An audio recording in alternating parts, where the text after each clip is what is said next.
Clark County Today is presented by Connell Real Estate. Hire an agent, get a team.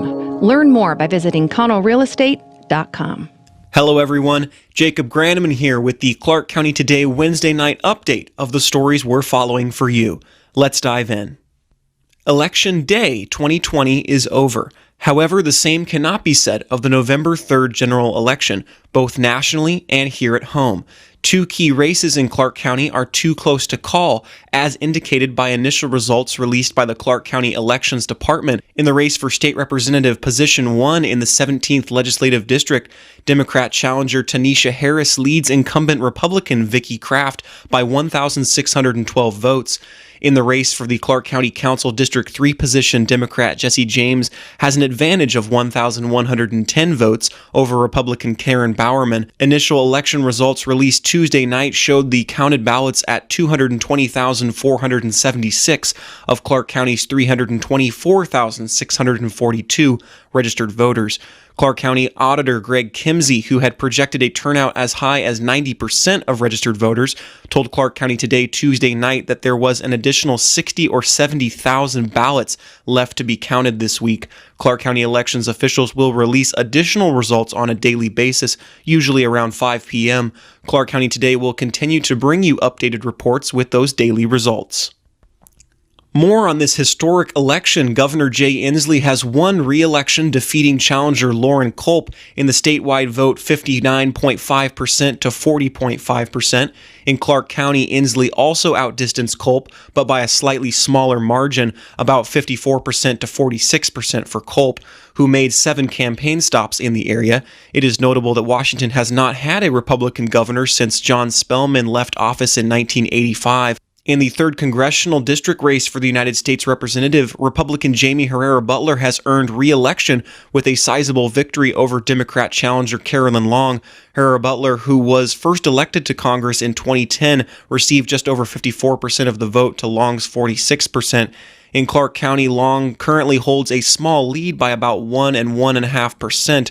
On the measure side of things, Referendum 90 has been approved by voters in Washington state with a little more than 59% of the vote. Earlier this year, Senate Bill 5395 was passed, which created a mandatory sexual education curriculum for public schools in the state. Opponents got Referendum 90 on the ballot by gathering 266,000 signatures. However, the referendum failed to get enough votes to prevent the sexual education curriculum from being instituted. Parents will still have the right to opt out their children from the curriculum. For all other local election results, go to clark.wa.gov/election/results.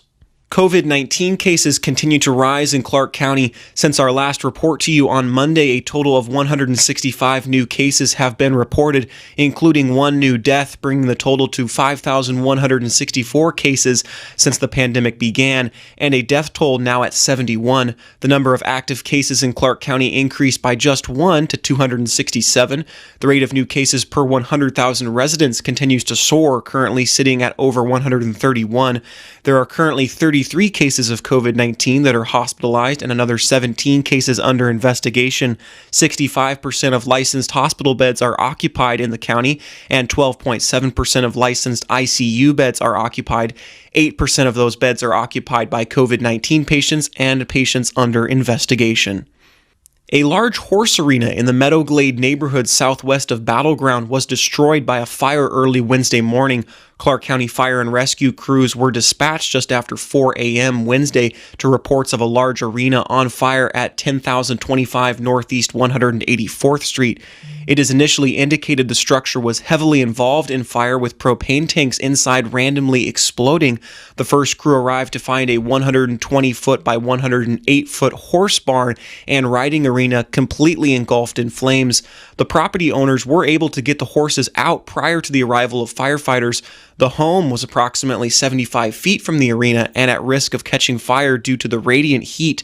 Firefighters were able to protect the home and bring the fire under control, but the barn and arena were predominantly destroyed by the fire. There were no injuries and all the animals were safely accounted for. The cause of the fire is under investigation by the Clark County Fire Marshal's office. Interim Clark County Manager Kathleen Otto appointed Dan Young to serve as the county's fire marshal this week. Young has served as interim fire marshal since October 2019. He also has been serving as Director of Community Development since December 2019, but will step away from that position in order to permanently fill the fire marshal position. He will continue to fill the role of Interim Director of Community Development until a permanent director is hired.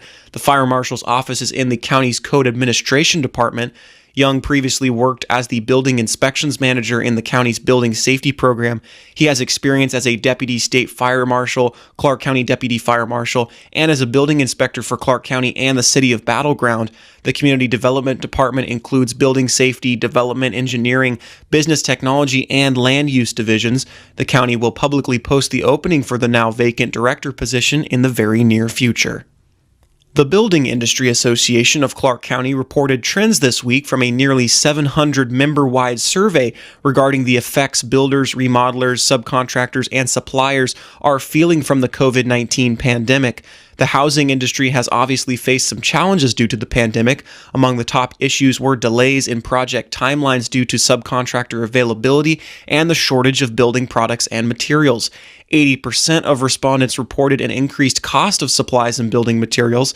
Despite the negative impacts of COVID-19, members are still reporting strong sales due to a pent-up demand, low levels of inventory, and the stabilization of low interest rates. Additionally, 36% of surveyed remodelers have reported seeing more project inquiries from prospective clients, mentioning COVID-19 and quarantine as a motivator for a home remodel. While this seems like positive news for the industry, members are still pointing out concerns on the affordability of housing. For all the details, see our full story at clarkcountytoday.com.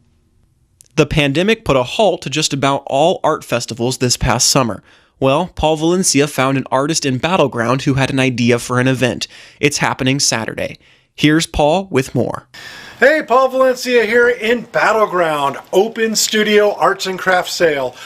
A big event on November 7th. Hey, our local artists, they suffered big time throughout the pandemic. Most of their spring and summer events were canceled. So Michelle Griffin came up with a great idea, a studio hopping event in Battle Ground, November 7th. Hi, I'm Michelle Griffin from One Little Blackbird, and we will be setting up November 7th for the Battleground Open Studio Arts and Crafts Sale, where you'll find set up in different locations, 7 locations in and around Battleground, different artists, mosaic artists, textiles, jewelry, knitted goods, home decor, Christmas gifts, really anything that you can think of that you'd like to purchase.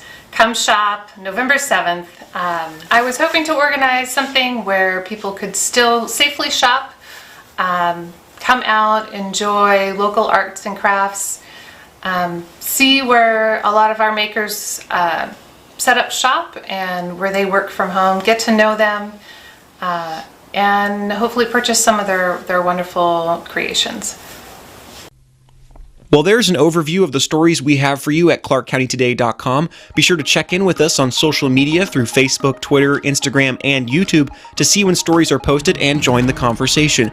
You can send us any story ideas and feedback you have to our email, news@clarkcountytoday.com. From all of us, thank you for watching, have a great night, and we'll see you again tomorrow.